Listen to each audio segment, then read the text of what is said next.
Well, good morning or good afternoon to you all and to the audience today. My name is Eline Chivot and I'm Senior Policy Analyst at the Center for Data Innovation, a think tank based in Brussels and in DC. And today I'm speaking to you from Brussels.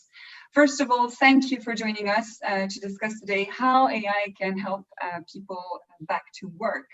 To set the scene first and a bit of food for thought, whether it's screening resumes or social media profiles to find the best fit for a job, analyzing the vocal tone or facial expressions of job candidates in video interviews, sourcing, shortlisting candidates, and so on, AI is moving rapidly from experimentation to mainstream use in the recruiting world.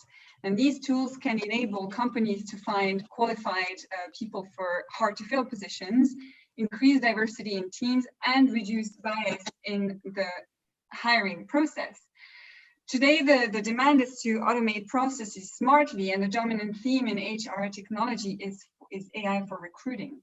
Screening resumes efficiently and time effectively still remains the biggest challenge in talent acquisition, as 52% of talent acquisition leaders say the hardest part of recruitment is to identify the right candidates from a large applicant pool. But in the next few years, finding top talent will depend on a recruiter's ability to intelligently automate their workflow. Candidates are shoppers, job shoppers now, in a sense that the recruitment space is largely driven by candidates today, and with persistent skill shortages across key industries, finding the right candidates is only set to become more challenging. On top of that, you need to identify people with digital skills, but also increasingly with soft skills. And there's an urgency in bringing the skills gap for organizations to compete in the digital economy and to be more productive. So AI is helpful for companies, but also what is underrepresented in the discussion today is the benefits of AI, like greater diversity, inclusion, and even serenity in the workforce, personal development, less mundane tasks. And we worry about algorithms being biased, but it's worth remembering that they could replace a bias system, which is actually people. Now, as the global pandemic recedes and companies are starting to hire again, AI could help millions of people get back to work faster by accelerating the hiring process and by helping companies to identify and advance job applicants who might otherwise have been overlooked. Now, still in the meantime, some policymakers are considering the use of AI in recruiting and hiring to be high risk, and they're preparing rules that could limit its use over concerns that these applications may lead to discrimination or bias. So, what are the opportunities to use AI in recruiting and hiring? Which tools are particularly helpful and promising?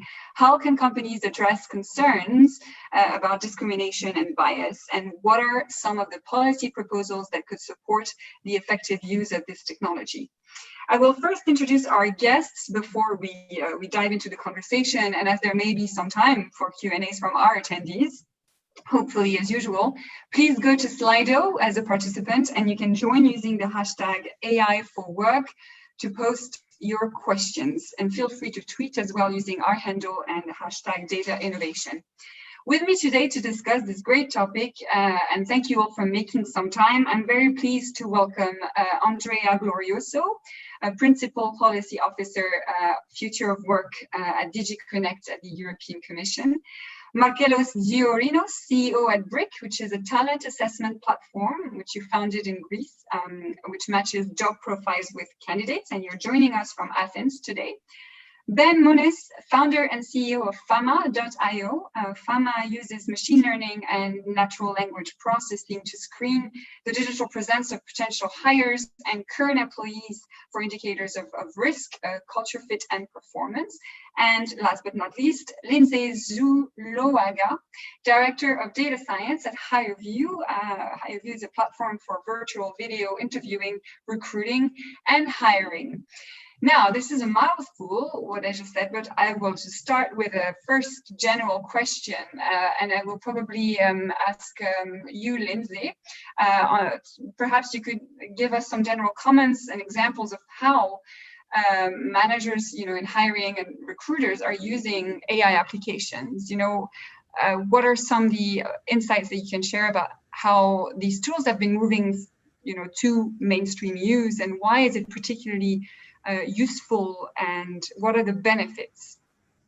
Yeah, so AI is just taking on more and more of a role in HR in general. So, kind of from you think of the beginning of an interaction with a candidate all the way to possibly hiring them and their time as an employee. So you start with who do you show job posts to, who do you recruit, how do you route candidates to jobs that are a good fit for them.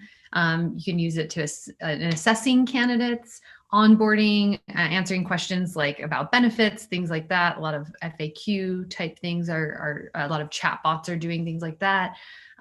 Employee engagement and predicting, which employees might leave or might need assistance. So it kind of goes through the whole HR pipeline. I'd say one of the biggest reasons it's useful is because of time savings. Obviously, as you mentioned in your introduction, saving humans a lot of time on tasks that are pretty awful, like just looking through piles and piles of resumes, and kind of reserving their time to more focus on things that humans do really well, which is connect with other people. So another piece that you also mentioned is kind of with diversity. Obviously, we've heard kind of the fear is if you have if you have biased data, you're going to have biased algorithms. It's not always so simple.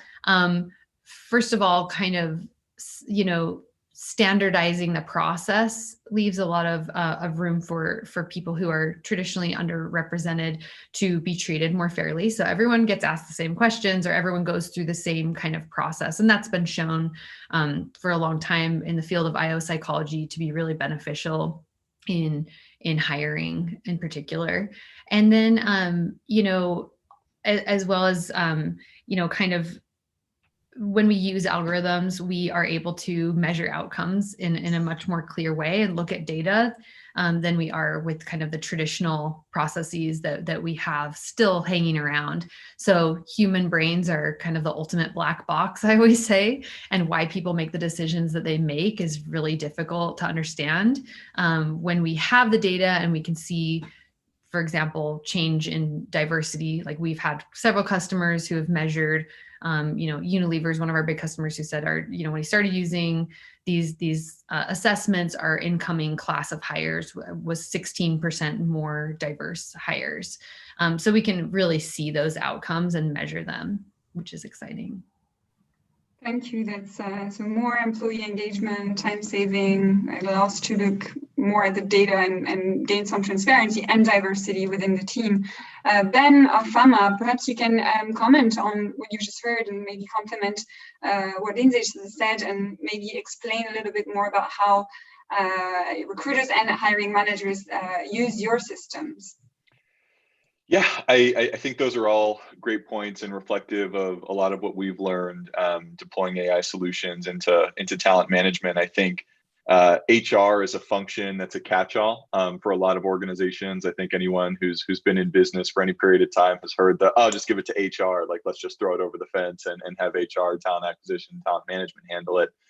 And I think, to the point recently brought up, that creates a lot of manual work, that creates a lot of certain types of data collection or data filtering, or going from a spreadsheet to Outlook to Google Calendar, and then maybe you use like a note platform where you're tracking notes on a candidate and then sending that through to the business leader who might be doing the hiring. So I think the nature of HR as kind of the catch-all function in many enterprises has created a lot of tedious and manual work that's ripe for innovation. I think one of the reasons that we haven't seen, as much venture capital or PE investment in the human capital space as we have, let's say, in, sales and marketing technologies, is because HR is traditionally viewed, I think, as a cost center as opposed to a profit center within a business. And I think that was the mentality in the earlier part, the early aughts, the tens, where a lot of folks were thinking, HR, it's just kind of, the need, the nice to have, maybe it's not necessary to the function. Maybe it's more about the markets that we're entering into, the products that we sell. But I think as we've seen more and more automation over the past 5 to 7 years or so, just across businesses, not just within HR, but from sales, marketing, finance, operations, technology, obviously, manufacturing, the importance of people has become much clearer, and the job market becoming much tighter has now seen a rise in both the ask from enterprises around, hey, we need more technology for HR, and also the venture capitalists, that are really willing to fund those sorts of innovations and technologies. And yeah, as far as our software, we were a talent screening software, and we really started with our clients, going to them in the early days and saying, how are you vetting your candidates today? What are you doing after you decide to make a conditional offer? And what's the most time intensive, cost intensive, and human capital intensive part of that process? And really starting with the most intense and working our way down the list, we began automating and using either open source or different NLP libraries, eventually raising some venture capital to invest in our own in-house AI and data science more generally. So I think it really starts for the most successful, and certainly we're no HireVue quite yet, but we certainly aspire to be. Some of the most successful companies have really just started with the customer and said, hey, what's the hardest part of your job today? Let's figure out how to automate that. And of course, I think putting the pieces around D&I and fairness embedded into that, obviously a much broader discussion, but are things that are now becoming much more important than I think they might have been even 5 years ago. So. Thanks, Ben. Can you tell us a little bit concretely what your system does? Why, how it works?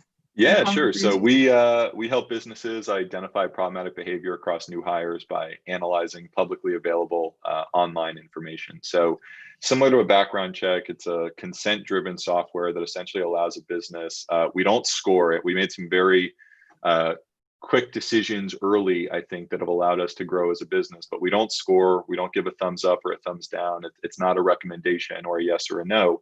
But instead, what we do is we say, hey, if you want to know, hiring manager, if your candidate has mentioned anything that's intolerant of others, made violent threats online, or potentially has some litigation in their background that might not always appear on a background check, those are the sorts of things that our clients count on us for. So really the sorts of things that folks typically try to ask in an interview, but don't typically come up in the process. We always say no one's going to tell you that they might hold a racist point of view in a job interview. So that's our software and what we do. Thanks. I already see that some of our participants posted a question for you. So we'll get back to that, I'm sure, very soon. Now I'd like to ask Markelos a little bit about, what you do, because we talked about diversity, and we talked a little bit about concerns over discrimination, and your platform says that it's bias-free, if I'm not mistaken. Could you tell us a little bit about that, and have you seen maybe an increase in the interest of organizations for such tools in recent years? I'll be very happy to answer that. And what we've seen recently is kind of a perfect storm, because the problems in the hiring process have always been there. But on the one hand, going through this whole COVID challenge has made it very clear to people that their hiring premises didn't work. As soon as the in-person interviews start to become impossible and you have to go to video interviewing, you realize that your in-person interviews were never that good to begin with, because they were very subjective, they were very biased. So people are taking a step back and say, oh, you know what? My hiring was always broken, and now I can actually see it, because without that in-person interview, that gave me a good gut feeling, which was wrong, but I was going based on that. How can I make decisions? And then all these racial tensions that we've unfortunately seen on the other side of the pond, for me at least, on the US side, they really only highlighted the problems there. The US has been very outspoken on being equal opportunity employers, and you have the EEOC and all those things. Have these really been applied in the past years? Only in exceptions, unfortunately. So people also see that they've been putting systematic barriers into the careers for a large percentage of the population. So those two things combined made people question and say, hey, can't we do better? And you have to remember that hiring processes are very complex. There's a lot of moving parts in there. And a lot of times people would stop and say, this solution is not perfect. Let's not do it until we find the perfect one. But people have to realize that excellence doesn't require perfection. You can do so much better in your hiring. You can find that much better people simply by doing some things better. And this is where tools like ourselves come in. We're a talent assessment platform, and essentially what we're saying is a simple 4-step process. We start by supporting people in defining what they're looking for. And you'll be amazed how many times this was never done properly. You'll be amazed, and the feedback we get from our customers is that when they sit down with their hiring manager and say, here's the profile for the candidate that we're looking for, the hiring manager is perplexed and said, oh, what does it look like this? But I need him to be like this and that. And they see all these attributes that they were requesting that were never compatible with each other. So all of a sudden, you have engagement from the hiring manager. They can specify what they're looking for. And then we go to the assessments, and this has been a huge help for HRs. You understand that recruiters now are facing 2 to 5 times more resumes than they used to face, and we see this directly in our customers. So they're literally overwhelmed. They used to take an average of 7 seconds per resume, and this is a statistic that's been around for a while, going from 6 to 7. There was some improvement there. The point is that there is no amount of time that can do justice to someone. And the problem is that whatever decision you make based on the resume, it's not the correct one. Resumes are very well proven to not function for personnel selection. They're just misleading. You have dirty data, and whatever decision you make based on those data, it's never going to be the right one. So we're doing away with the resume, and what we're doing is we're assessing people for their basic skills. This is not, can you code in Java, or can you run a digital marketing campaign? This is more about what can you do in your basic skills, and what would you like to do? So it's a bit of cognitive and personality. We do those two parts because research has shown that this is by far the best predictor of future job performance. It's not a perfect one, so no system is going to replace the recruiter. But what we're trying to do is get those objective information about the people, get better profiles from recruiters and hiring managers about what they're looking for, and match the two. So when you're getting 1,000 candidates, you run them all through the assessment, and then they're ranked based on how well they match your very specific needs. These are not the needs of someone else. And a lot of times people say, software developer is software developer. What do I care? There should be one benchmark for software developers. That's not true. A software developer that's going to work for a startup like Brick or Fama is definitely not the same person who's going to flourish and feel well in a company like Oracle. Both are software developers. Both require the same hard skills, but completely different personalities to perform at their best. And a lot of our premise is, can we help people find their ideal career, be where they can perform best? And it doesn't just stop with the screening. So, you get from 1,000 candidates down to 10 or 20, and then you can easily find the ones that you personally like, and maybe your candidate number one can't even code. So, going through an objective assessment means that you only take into consideration specific data, and everything that's beyond that is not included. And that fortunately includes their age, their gender, their sexual orientation, all those things that are the common sources of bias. We can't be biased by them because we can't see them. So once we do this pre-selection, we do one step further. And when we go and we give to the hiring manager 5 profiles, no one is ever going to be perfect. I haven't found the perfect candidate yet for any of the positions that we hired, but it's always going to be a compromise. And the compromise is where both the recruiter and hiring manager need to put in their experience. What helps, though, is that you're no longer seeing a person, you're not meeting Marcellus and you're trying in half an hour to determine what's he good at, what's he not so great at, how will this person behave in my environment. What we're doing is that we're providing our customers with an X-ray of the person. And we're saying, here's the X-ray. In terms of cognitive skills, this is where this person is great. This is where this person is lacking. In terms of the personality aspects that are important to you, and maybe, for example, for our company, we generally prefer people who are open to change. We're in constant evolution. We keep innovating every day. If someone feels ill at ease with constant change, if they feel that as a pressure factor, if that makes them unhappy, they're not going to be finding, their work happiness at Brick.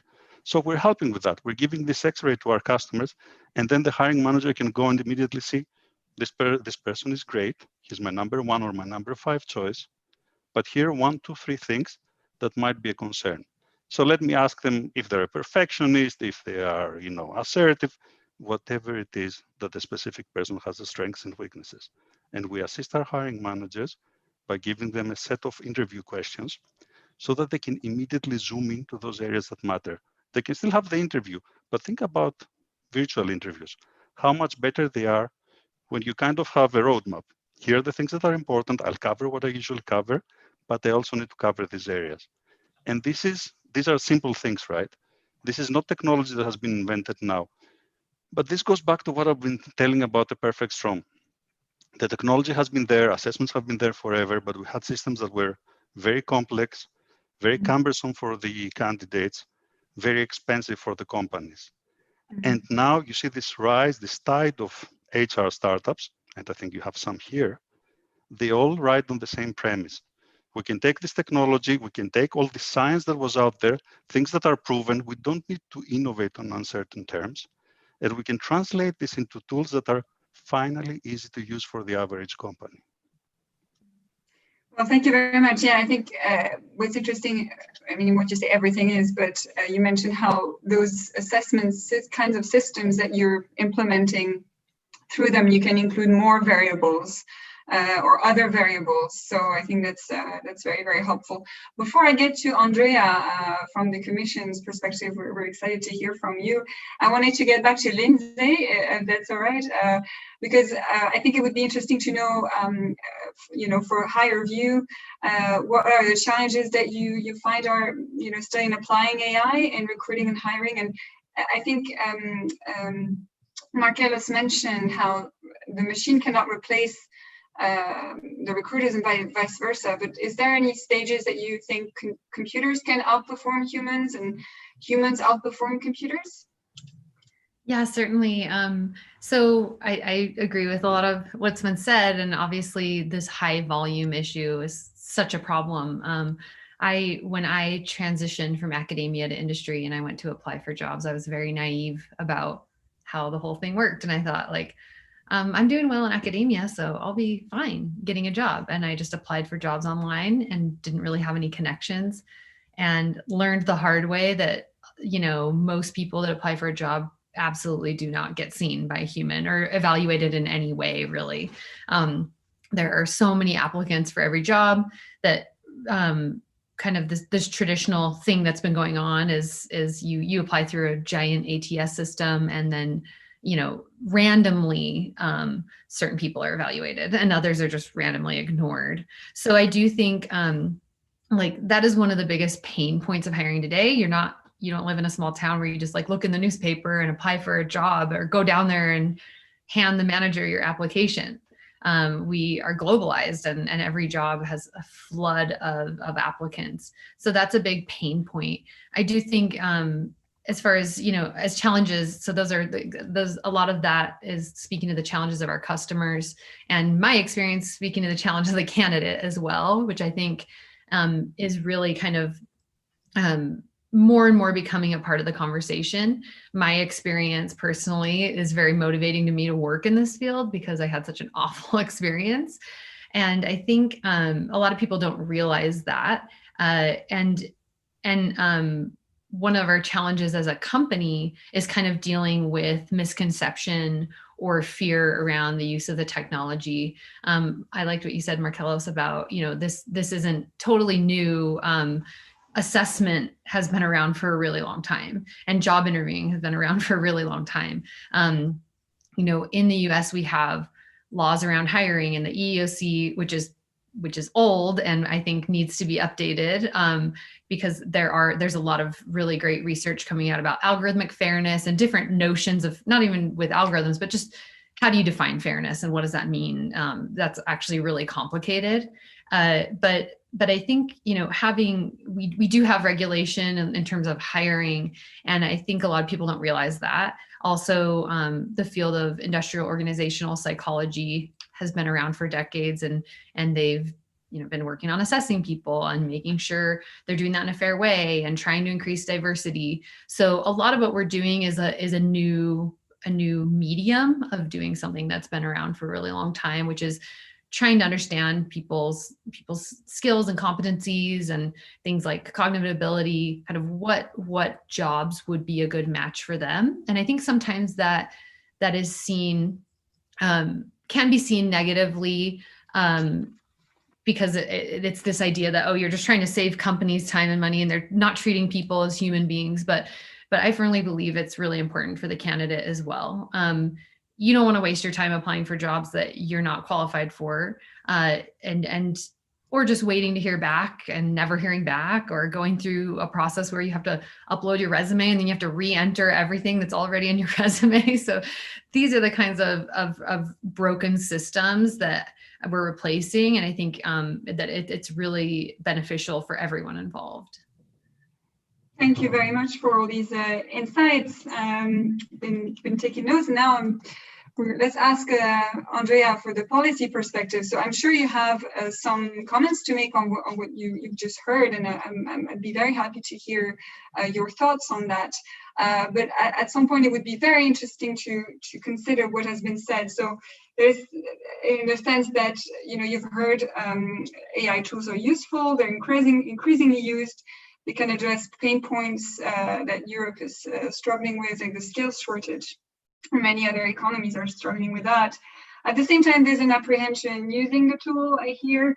Sometimes it may be seen negatively. So how can we, you know, balance that out in policy? How we can make sure that companies can still use those tools, that it doesn't become too difficult or expensive to use those tools, so that they can address, you know, critical issues while addressing those concerns that our panelists have mentioned. Andrea, the floor is yours.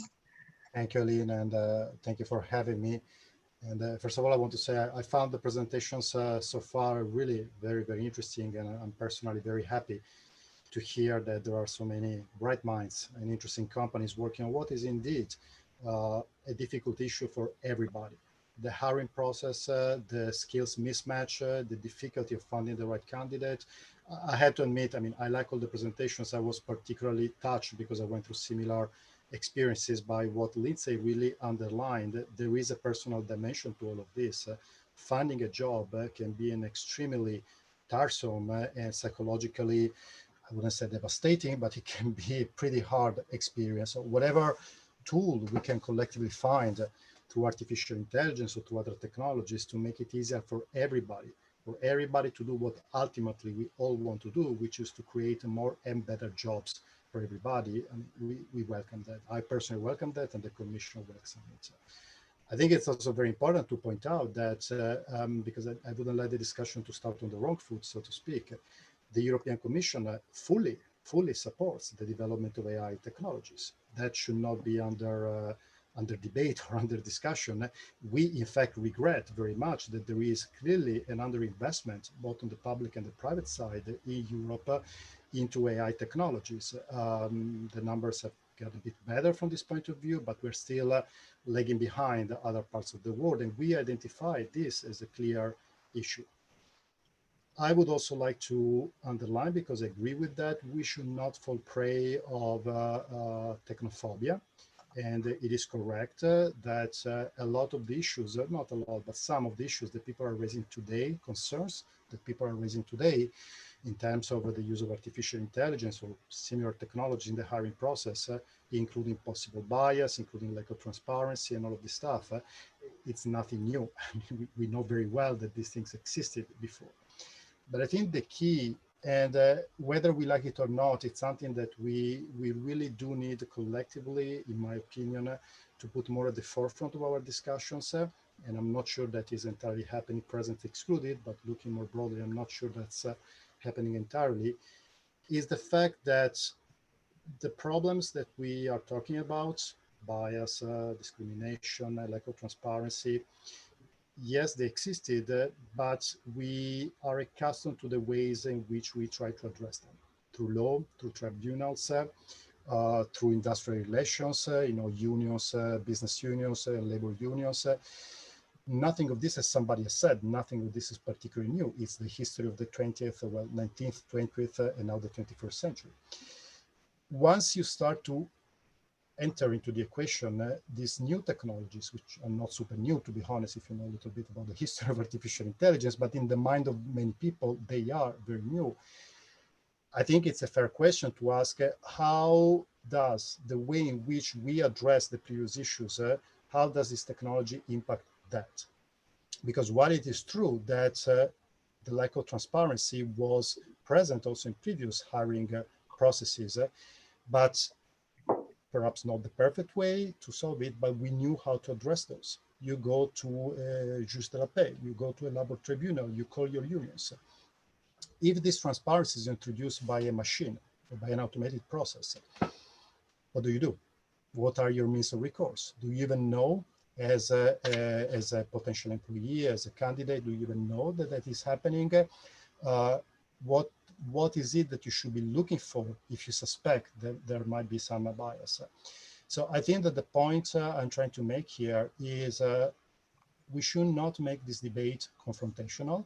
I think there are people out there who wish to make it confrontational. Don't forget, I work for the European Commission. I talk to people who lobby for everybody lobbies for their position. So I had every possible position on these and other issues. And I'm not, I'm not depicting a kind of a kumbaya world in which we all get together and very happily find common solutions to these issues, because there are different interests at stake. But we should make an effort to look at this in a more collaborative and constructive way. On the side of the industry, and in particular of the startups and companies that are present here, not your company specifically, but the sector as a whole, I do think that the efforts that you're already doing to explain what it is that you actually do should be even more than that. Because whether you like it or not, you start from a position in which people are suspicious of your technologies. I'm personally sure that you all want to do the best, and I have no reason to believe that any company, your companies or any other companies, is out there for nefarious reasons. I don't see the business model behind these nefarious reasons anyway. But the political and social reality is that people are quite suspicious about these technologies. And so this need to explain things, and especially, and that's something which we at the European Commission, we've been supporting quite a bit, the different projects to try to understand what it means to explain. How can organization actually explain to whomever is asking or who has a right to ask and interest to ask what it is that you're doing? When we're doing that is showing that actually you have an internal checklist of processes that you follow to make sure that your technologies or the specific technology that you apply, in this case in the hiring process, is, I wouldn't say not biased, but is as unbiased as possible. Being transparent about this checklist, these procedures, etc., rather than simply saying, which is not what you, the people present at this call, are saying, but believe me, there are a lot of people in the industry who say it, just saying, trust us, it's not going to cut it, whether we like it or not. So this will be my first reaction to the very interesting presentations that I heard. And once again, not to repeat myself, but I really want to stress the point, the Commission is not, myself, the European Commission is not here to kill artificial intelligence. I accept that there can be difference of views on how much regulation is enough and how much should be left to the market to fix itself. That's a debate we should have, but we should all start from the very clear common assumption that we do want a stronger and better development of artificial intelligence and other digital technologies for Europe. Thanks, Andrea. Before I ask a reaction from our other speakers, there's still a belief that sometimes regulation is what can enable or create more trust. And I know that the Commission is preparing some rules to cover what they call high-risk applications, and applications that those used in recruiting are being considered as high-risk applications. Wouldn't it be more relevant to regulate activities and practices rather than regulating the systems themselves? So, you mentioned a checklist of practices companies could provide, industry-led procedures, fair hiring practices. Shouldn't that be really regulated rather than the systems themselves? Thank you, Alina.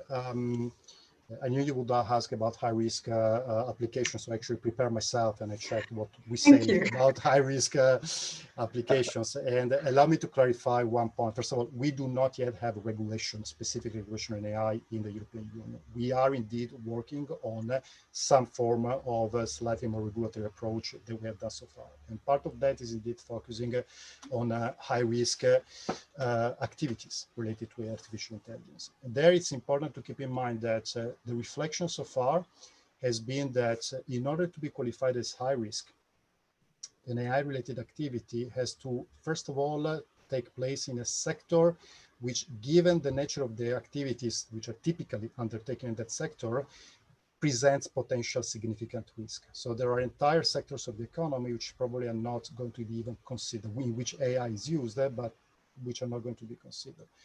And secondly, and this is perhaps the most important part, and something that partially answers your poll, reacts to your point, Eileen, is that once you identify the sector, the artificial intelligence application or applications in the sectors have to be used in such a manner as to create a significant, or to give rise to the probability of a significant risk. Not all artificial intelligence applications per se give rise to significant risk. It matters how they're used. And that's a very open-ended question. And I understand that the industry very often wants to have, but not only by the way, but they want to have black and white answers. But the reality is that indeed we need to look at the specific way in which the AI application is used. Where I think things become intellectually very interesting from a policy and regulatory perspective, a total mess, let me be more diplomatic, very complicated and very complex, is that it is sometimes not easy to say, well, we shouldn't regulate the technology, we should regulate the behavior. If we regulate, we should regulate the behavior that the technology is impacted on. But sometimes it's not so easy to separate the technology from the behavior. There are certain processes and behaviors which are simply not possible without the technology, in this case, AI technology. I mean, the speakers have said it themselves. There is no way in which human beings can process properly process the amount of CVs that we expect them to process. That is just the human brain doesn't work that way. Once an AI application does it, well, how do you separate the technology itself, artificial intelligence, from the process of checking curriculum or resume? Leaving aside for a moment what I think was Markellos who said it, that resumes are not a very smart way to select people, to identify the best case of people. So I leave that aside for a moment. Thank you very much. There's a question for you from a participant that I hope to have time to get back to. But before that, I think it would be interesting to get the reactions from our other speakers, Ben, Markellos, and Lindsay. So perhaps starting with you, Lindsay, how is perhaps your organization addressing those concerns, to improve and update the technology, perhaps, with oversight, some best practices, and how do you feel about, what was said, addressing suspicious, the fact that the systems are seen as suspicious from users? Yeah, that suspicion, and kind of questions that we've had around what we do have really pushed us to over time. And I've been at HireVue for almost 4 years. I've seen a lot of the change in how transparent we are about what we're doing. Like when we started, it was a little more like a trade secret and something that we didn't always want to reveal completely. And over time, we realized it's just going to be better business for us to be very transparent about exactly what is we do an assessment based on a pre-recorded video interview. What are we looking at? Because the fear could be we're just hiring people based on their race or something, which I like what you said, Andrea, is would not be good business. I don't see the business model in that either. What data are we collecting about people? Is it safe? Who we're sharing it with? If you're not clear, people often assume the worst. So, that's a lesson we've learned, is just the more transparent we can be, the better. And it's a continual push for us to, have Q&A sessions or do interviews or, write blog posts, things like that. We've also something that, and I know, in the US, there's states that have made laws around video interviewing and, consent and an agreement, which is something we support, telling people what we're doing. Many of our video interviews do not use AI assessments. They're just video interviews that a human will watch. So being clear on that, like you don't assume that you are being assessed in this way, and kind of trying to communicate more clearly who is and who isn't. I think for us, a lot of even a couple years ago, when people would ask me about third-party auditing, I was a little bit like, sure, I don't know how that would work, or who would do this, and it's really interesting because that's become a field now. So we're currently undergoing 3 third-party audits from kind of different perspectives, kind of the algorithmic fairness point of view, the risk point of view, and the legal side, and also like the IO psychology side. And so we're always pushing to kind of improve, and we hope to share results really soon on some of those audits and some public facing results. But transparency to our customers, transparency to candidates. I think you bring up a really good point, Andrea, about recourse. What can people do if they feel that they were treated unfairly, and what can they do if this form of assessment or the video interview won't work for them? So making it really easy for people to reach out to the hiring manager or the recruiter to say, I don't think that, like, I can't take a video interview, or there are disabilities involved, and making that having those kind of accommodations really obvious and really easy, so we're not losing people in the funnel. And another piece as well is we have an expert advisory board, so we have hired experts, which we pay them a little to be a big pain for us to ask all the hard questions, and we meet with them a few times a year. People in IO psychology and data science and the legal side as well, to kind of share with us what's going on and what they're seeing, ask us a lot of questions, and kind of push us to be better. And I think that's so. A lot of our kind of regulation has come internally over time. Thank you, Lindsay. Yeah, so third-party audits, an advisory board, and also a lot of transparency with the candidates and your clients. And turning to you, Markelos, for Brig, so how maybe you can comment on how you address those concerns that were debated earlier. And there's, I'll take the opportunity to take one question for you from a participant asking you, so you're not seeing gender and nationality when you're talking about your system, but how do you avoid bias that may be rooted in the candidate's language, because that might change according to different groups? Which one do you want me to answer first? Let me take the bias one first. Okay. It's very interesting to talk about that, and we've done a survey between our test takers. We did a very simple analysis first to see how men and women are different, because we want to make sure that we treat everyone fairly. And we expected to see some sort of difference, right? We expected men to be stronger with numbers, women to be more sensitive, those kind of things that I have to admit are my personal bias. These are the kind of things that I'd expect to see in an analysis. And the numbers usually don't lie. And what the numbers said are that there are no differences. Whether we're looking at men or women on average, our assessment, we get the same scores. People are evaluated the same. And the same applies to US and non-US candidates. And a lot of our non-US candidates are non-native speakers. So the question is, could we come through an English-speaking assessment if they're non-native speakers? Definitely not if this is not a role requirement. So we have in our plans to have all those national languages, because someone in France might want to hire someone who's going to be working explicitly in French. There's no reason to have the extra, burden there of being able to speak English. But for all the businesses that are using us worldwide, and we have customers, the majority in the US, but we have customers in South Africa, in Germany, all places in Asia, they're using us because English is their primary business language. And for them, it's part of their business, right? You can be the best, data analyst. If you can't communicate with other people, which is part of the job, you're never going to be successful in the role. This is not about prejudice. It's about, can we predict job success? And being able to communicate is definitely part of that. So that answers one part, right? How do we deal with the bias? But if we look a bit behind that and we think about all the ways that we can deploy AI, you've probably seen what happened with Twitter. I think it was yesterday, right? Twitter has a very nice algorithm. When you give it a large picture, you only have this much space. So it's going to select a part of the picture. So someone did a really nice experiment, and they had a long picture. There was a person up, a person down, and blank space in between. And they put Barack Obama and Mitch McConnell, and then they put Mitch McConnell and Barack Obama. And they gave both pictures to Twitter. Interestingly enough, Twitter chose to show Mitch McConnell both sides. So Whatever picture you gave it, it ignored Barack, it always showed Mitch McConnell.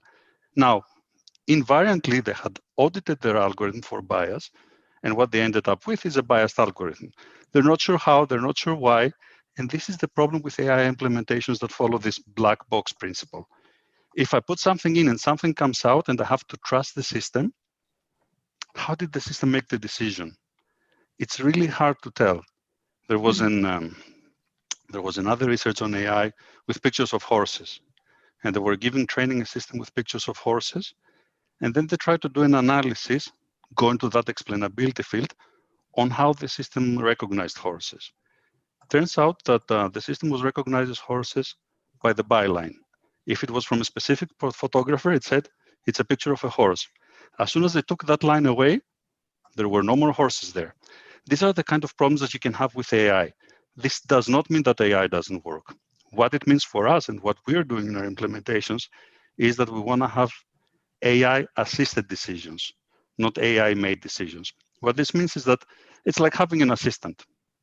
What our customers are doing is that they have complex job descriptions, and we want to help them build role profiles from them. The AI is going to propose a role profile, and this is done by analyzing huge amounts of data, doing all the hard legwork that people would have a hard time doing. But then it's always the recruiter who has to see the result and say, oh yes, this profile makes sense. Or no, I will need to change this parameter or that parameter. You see, what we're trying to do is we want to try to make it easy for people to do their work. At the same time, we want to make sure that they still have control over the end result. As soon as we close the box and we say that, hey, this is a 60% match because we say so, and we can justify that decision, I think that's when we're starting to fail our customers. Okay. Thank you very much, Markelos. Turning to Ben to comment on the responsibility of everyone using AI and addressing the once again. I know some companies using your solutions are formalizing guidelines or implementing AI for the first time. How do you see as your role in educating perhaps your customers to use the tool? And then I have a question, if that's all right, I'll share it with you already, from a participant that mentions, you know, where do you draw the line? Because when it comes to your tool, it might exclude or disqualify candidates for what is considered inappropriate behavior, but that is perfectly legal. So it might be considered inappropriate by the company, but not, you know, on legal grounds. So, for instance, a tweet 10 years ago that the company disapproves of, but that it wasn't bigotry or sexist or a hate speech or anything like that. Or I don't know. That's an example that's being taken. And what do you, you know, what do you look at? What do you not? What do you don't look at when you know, profiling? Sure. So I think the first piece, and I love the perspective across the board here, but I do think it's a mix of both policy enforcement at the public level, but also as you engage with your clients, I think effective expectation setting about exactly what you're offering. I love Lindsay's perspective on sharing more insight and sharing more data. I think one of the challenges with, and I'll get to the question directly in a moment, but I think one of the challenges with algorithms in general and AI specifically is that when you try to explain how an AI solution came up with a score or a number, it's not very human readable. It's not rules based. It's something that's very outcome oriented depending upon the technique that you're using. So I think part of the challenge that many companies experience is how do we build software that fits within the framework of existing policy? So to answer the question that you posed, United States has something called the Fair Credit Reporting Act. GDPR, obviously, over in Europe is something similar. But on the 10-year look back, you can only use content in the United States from 7 years ago. Whether that was something found online or a criminal record, there's a 7-year look back period that's fixed. In that same vein, businesses have to be able to draw a straight line between what they find, let's say online in our case, or maybe what they find in a criminal record or any other type of assessment, to, hey, we found this about this candidate, this is how it affects job performance, and we either have an internal policy, or we have a cultural guideline, or we have something in our employee handbook that essentially says this is why this is critical to the successful ongoing employment at our company. In the same way that many businesses in the United States look at ban the box legislation around criminal sort of convictions historically, or let's say you're hiring somebody for a non-driving role where they sit at a desk all day 9 to 5 and they take the bus or public transport to work, and you see something on that person's digital background that might have like a motor vehicle record check or reckless driving. Can you really use a reckless driving when someone's sitting at a desk all day and taking public transport? How is that actually going to impact their ability to do the job? So I think the important thing with enforcement is following guidelines and ensuring that you represent to your clients exactly what those guidelines are, permissible use of the software, and underlying all of this, of course, is consent. So businesses have to not only in the United States share a copy of the report when they're initiating what's called a pre-adverse decision, but along with that report is very explicit summaries of your rights as a candidate, your ability to contest this information, and what employers can and can't do with that information. So while I think it's important for companies to be very transparent about what they're doing with algorithms, I think the base assumption for many folks is that businesses are, as we discussed here, are more nefarious, I think, than they actually might be. That's the assumption. But I think beyond being able to explain how your algorithm works and finding ways to maybe take a score and explain that to a candidate who might not be familiar with how machine learning or artificial intelligence might operate, making it clear to a candidate, hey, here are your rights. Here's what the company can and can't do with this information. And enforcement of that happens in the United States and throughout Europe, whether it's for a GDPR violation or a FCRA violation here in the United States. Now, I do think that's due for an update. The FCRA was created in the 1970s to regulate the collection of consumer data that's used on behalf of employers. And I think it's probably due for a change now that we're 50 some odd years later. But I think the other piece of this too is just how do we look at certain types of uses of algorithms and AI in the workplace?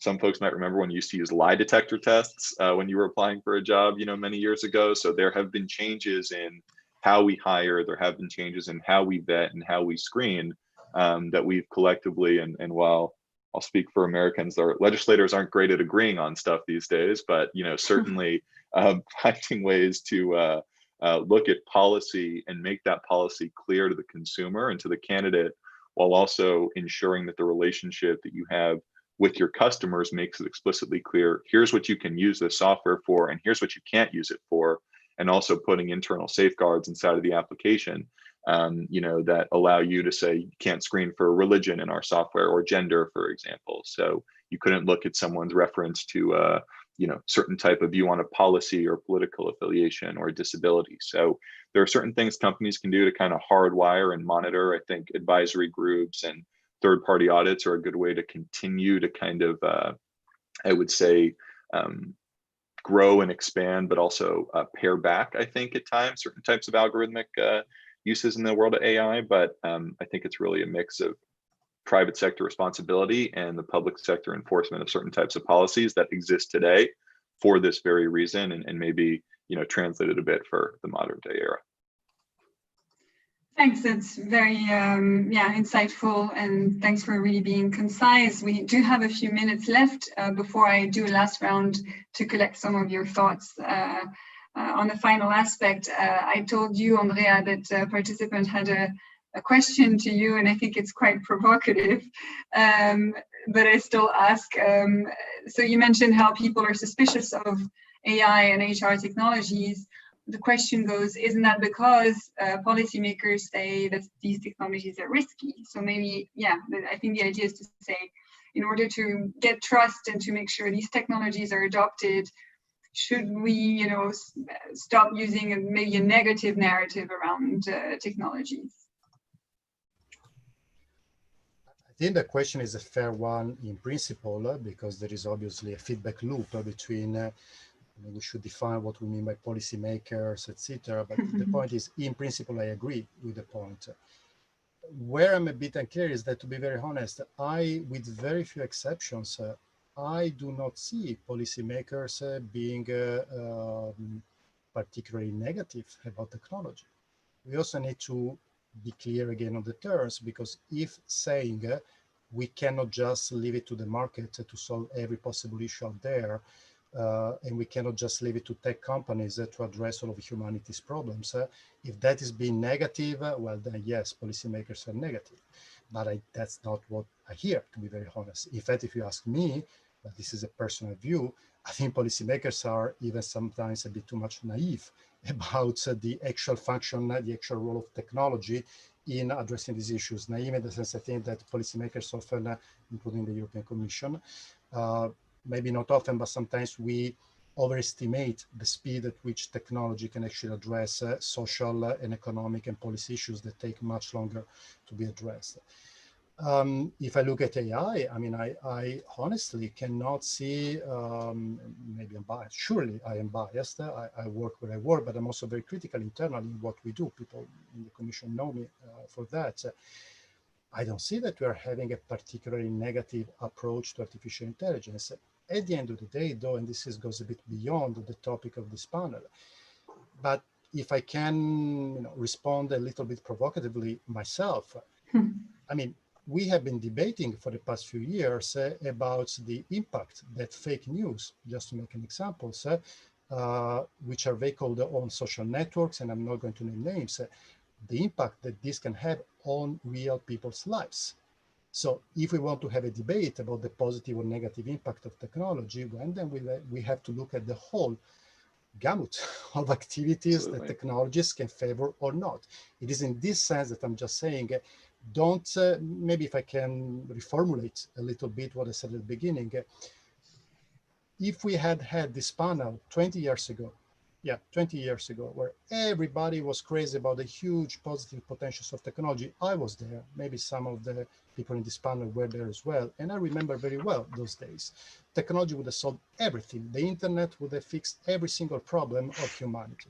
20 years ago, I would have said different things. Today, I'm just cautioning, do not assume that people have necessarily a very positive outlook on technology. If you want this to work, and I do, the Commission wants, then we need to make a collective effort to understand people's concerns and to find reasonable ways to explain to people why, their concerns are not completely crazy, but perhaps they're not as justified as they might think. Thanks, Andrea, for being so candid in responding to that question. We have just 3 minutes left, so I have a final question to you, Ben, Lindsay, and Markelos. So that's quite a simple, open-ended question. Under what conditions do you believe it's possible that there can be a future where AI is more involved in hiring that will be fairer to candidates? Is that possible, and under what conditions? Perhaps, Lindsay, you could share some thoughts here. Sure. I think, right now AI has kind of taken over specific slices of the hiring funnel. And what we've seen is that we've seen positive results in a lot of cases. More diverse people are getting further into the funnel, which always helps. For better or worse, humans are involved. So the humans have a lot of value, but they also can have a lot of biases as well.